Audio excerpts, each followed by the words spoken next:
दोस्तों इस वीडियो में मैं आपको बताने जा रहा हूँ कि कैसे आप बिना किसी इंडिकेटर का यूज़ करके सिर्फ सपोर्ट एंड रेजिस्टेंस के बेसिस पे ऑप्शंस ट्रेडिंग कर सकते हैं और अच्छा खासा प्रॉफिट अर्न कर सकते हैं।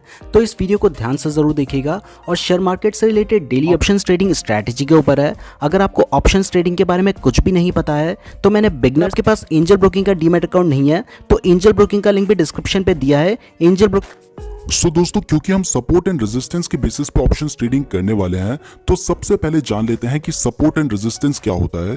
तो दोस्तों आपने देखा होगा कि जब भी कभी शेयर की प्राइस बढ़ती है तो वो ऐसे सीधा डायरेक्टली नहीं बढ़ती है। जब शेयर की प्राइस बढ़ती है तो वो कुछ इस तरीके से बढ़ती है, आपने ये देखा होगा।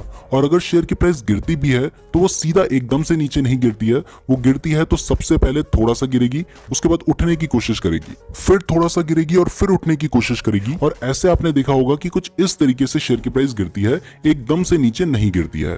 तो जब आपने देखा है कि शेयर की प्राइस ना सीधा एकदम से गिर रही है ना सीधा एकदम से बढ़ रही है, तो यहाँ पे क्या होता है, कुछ ऐसे पॉइंट्स होते हैं जहां पे शेयर की प्राइस एकदम से, यहाँ पे जैसे आपने देखा कि यहाँ पे शेयर की प्राइस बढ़ रही थी लेकिन ये एक ऐसा पॉइंट आया जिसके आगे वो प्राइस नहीं बढ़ पाई और यहाँ से नीचे गिर गई।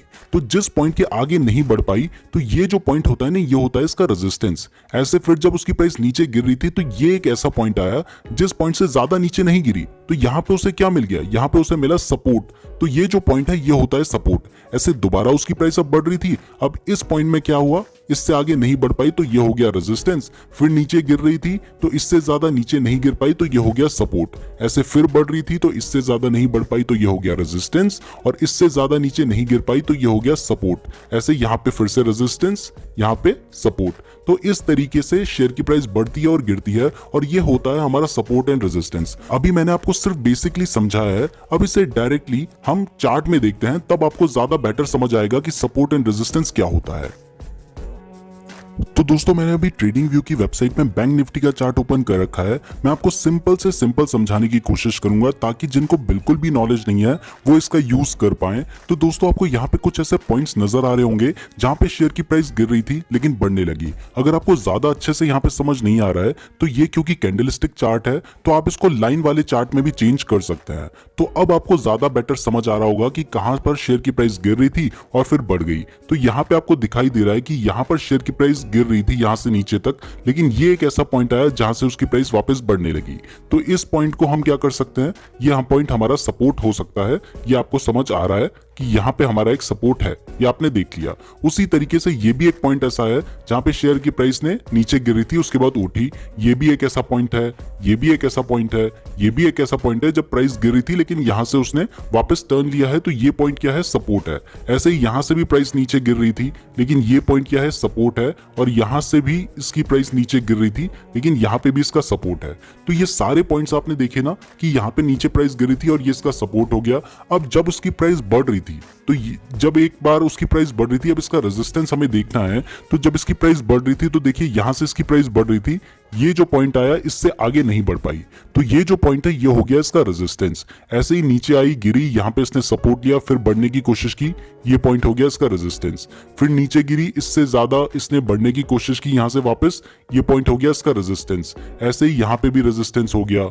जो जो पॉइंट्स आपको नजर आ रहे हैं आपको दिखाई दे रहा है कि ये रेजिस्टेंस है क्योंकि इससे आगे वो प्राइस नहीं बढ़ पाई। तो यहां पे आपको दिखाई दे रहा है कि प्राइस सपोर्ट और रेजिस्टेंस क्या होता है। अब ये मैंने आपको लाइन वाले चार्ट में दिखाया है। अब इसको अगर आप कैंडलस्टिक कर लेते हैं तब भी आपको ये जो दिखाई दिया था वो वहीं के वहीं पे नजर आ जाएगा। आपको दिखाई दे रहा है कि प्राइस यहां से नीचे गिर रही थी लेकिन इससे ज्यादा नहीं गिरी, तो ये पॉइंट क्या हो गया हमारा, ये पॉइंट हो गया हमारा सपोर्ट, ये हो गया रेजिस्टेंस, ये हो गया सपोर्ट, ये हो गया रेजिस्टेंस, सपोर्ट, रेजिस्टेंस, सपोर्ट, यहाँ पे हो गया हमारा रेजिस्टेंस।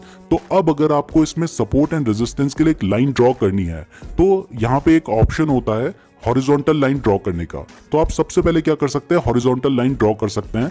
ये आपको एक पॉइंट नजर आ रहा है जहां पे बहुत सारी जो कैंडल्स हैं उसने यहाँ पे सपोर्ट लिया है, तो आप यहाँ पे हॉरिजॉन्टल लाइन ड्रॉ कर सकते हैं। हॉरिजॉन्टल लाइन ड्रॉ करने के लिए आप इस जगह पे जाएं, यहाँ पे आपको हॉरिजॉन्टल लाइन ड्रॉ करने का ऑप्शन आता है, ये रहा हॉरिजॉन्टल लाइन, और इसकी एक कमांड भी है ऑल्ट एच। तो आप क्या कर सकते हैं, सिंपली यहाँ पे गए और आपने ऑल्ट एच प्रेस कर दिया। तो अगर आप ऑल्ट एच प्रेस करेंगे तो आपकी एक हॉरिजॉन्टल लाइन यहाँ पे बन जाएगी, आपको दिखाई दे रहा है। अब यहाँ पर पर जो लोग नए होते हैं उन्हें कभी कॉन्फिडेंस नहीं आता कि उन्होंने सही जगह पर लाइन ड्रॉ की है। तो अगर आपको लगता है कि आपने सही जगह पर लाइन ड्रॉ नहीं की है तो भी कोई प्रॉब्लम नहीं है, बहुत ज्यादा डिफरेंस नहीं होना चाहिए। अगर थोड़ा बहुत आसपास भी आपने लाइन ड्रॉ की है तो वो भी चल जाएगा। अब यहीं पे एक आपको दिखाई दे रहा है कि 3 बार यहाँ पे इसका रेजिस्टेंस रहा है, यहाँ पे और यहाँ पे।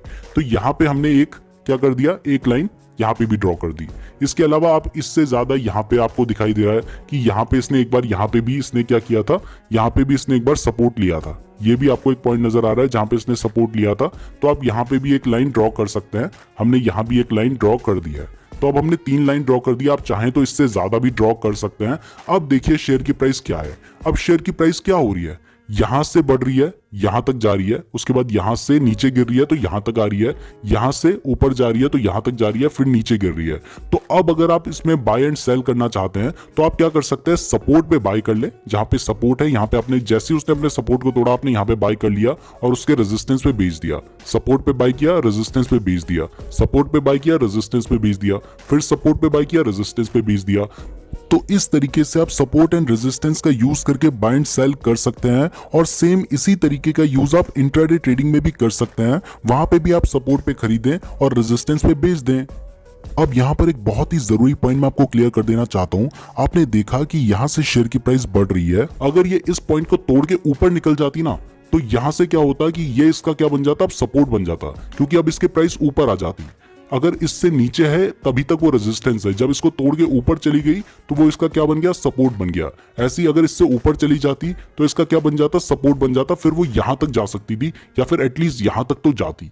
और इसी तरीके से अगर आप इससे नीचे अगर वो आती है, इसको तोड़ देती है तो फिर और नीचे आ सकती है। अब जैसे हम इससे नीचे देखें तो देखिए इसने इसको तोड़ दिया, यहां से नीचे आई और बहुत ज्यादा सेलर्स यहाँ पे एग्रेसिव थे, इससे नीचे आई और इसको तोड़ते हुए यहां तक आ गई।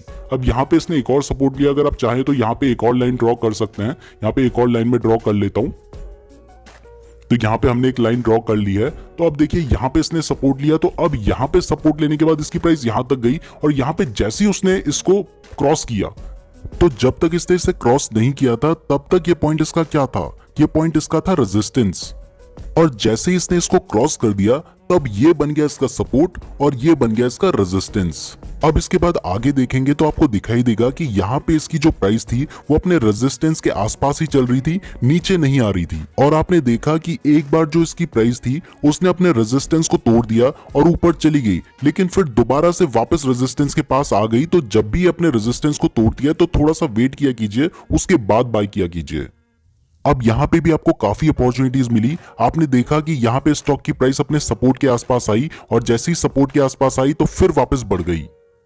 अब यहाँ पे देखिए जैसे इसने अपने इस वाले सपोर्ट को तोड़ा तो अपने फर्स्ट सपोर्ट को तोड़ने के बाद सीधा सेकंड वाले सपोर्ट पे आई और सेकंड वाले सपोर्ट पे आने के बाद इसकी प्राइस ऊपर उठी। तो आपको जब दिखाई देता है कि इसने अपने सपोर्ट को तोड़ दिया है तब आप इसका पुट भी ले सकते हैं। और अगर आप इंट्राडे ट्रेडिंग कर रहे हैं तो आप इसको शॉर्ट सेल भी कर सकते हैं। तो दोस्तों अगर आप बिल्कुल बिगिनर हैं और अभी तक सिर्फ तुक्का मार के अंदाजे से पुट और कॉल बाय कर रहे थे, तो अब आपके पास एक स्ट्रैटेजी आ चुकी है जिसका आप यूज कर सकते हैं पुट एंड कॉल बाय करने के लिए और ऑप्शन ट्रेडिंग करने के लिए। ये स्ट्रैटेजी 60 to 70% काम करती है और ऑप्शंस ट्रेडिंग में अगर 60 to 70% कुछ काम कर जाए तो वो बहुत ज्यादा होता है। अब क्योंकि कोई भी स्ट्रैटेजी आप ऑप्शंस ट्रेडिंग में यूज कर लें, चाहे कितनी बड़ी से बड़ी स्ट्रैटेजी होगी, वो 100% काम नहीं करेगी। तो आपको स्टॉप लॉस लगाना भी बहुत ज्यादा जरूरी है। तो अब सवाल उठता है कि स्टॉप लॉस कहां पे लगाना है। तो क्योंकि आप स्टॉक को सपोर्ट पे बाय कर रहे हैं, तो जब आप सपोर्ट पे बाय करते हैं तो अगर प्राइस सपोर्ट से नीचे गिरती है तब वो और ज्यादा गिर सकती है। तो आपको सपोर्ट से थोड़ा नीचे अपना स्टॉप लॉस लगाना होगा,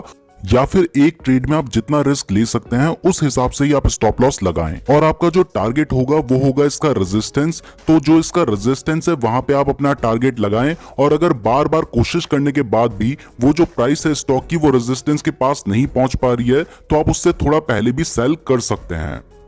मैं उम्मीद करता हूं आपको वीडियो पसंद आई होगी। दोस्तों यहाँ पे मैं आपको क्लियर करना चाहता हूं कि ये वीडियो सिर्फ एजुकेशन पर्पस के लिए थी। अगर आप किसी भी स्ट्रैटेजी का यूज करते हैं तो उसको यूज करने से पहले खुद भी रिसर्च जरूर कर लें। और ऑप्शंस ट्रेडिंग बहुत ज्यादा रिस्की होती है, तो सिर्फ उतना ही पैसा इन्वेस्ट करें जितना आप रिस्क लेने के लिए तैयार हैं। और चाहे आपको लाइफ में कितना भी भरोसा हो, कभी भी लोन लेकर इन्वेस्टमेंट ना करें, क्योंकि इससे आप बहुत बड़ी मुसीबत में पड़ सकते हैं। एंजल ब्रोकिंग में फ्री डीमैट अकाउंट खुलवाने का लिंक डिस्क्रिप्शन पे दिया है, तो डिस्क्रिप्शन जरूर चेक कर लीजिएगा। अगर आप हमें देखने के लिए चैनल को जरूर सब्सक्राइब कर दीजिएगा, और अगर आपने यहाँ तक वीडियो देखी है तो आप हमारे लिए बहुत ज़्यादा स्पेशल हैं, कमेंट करके ज़रूर बताइएगा।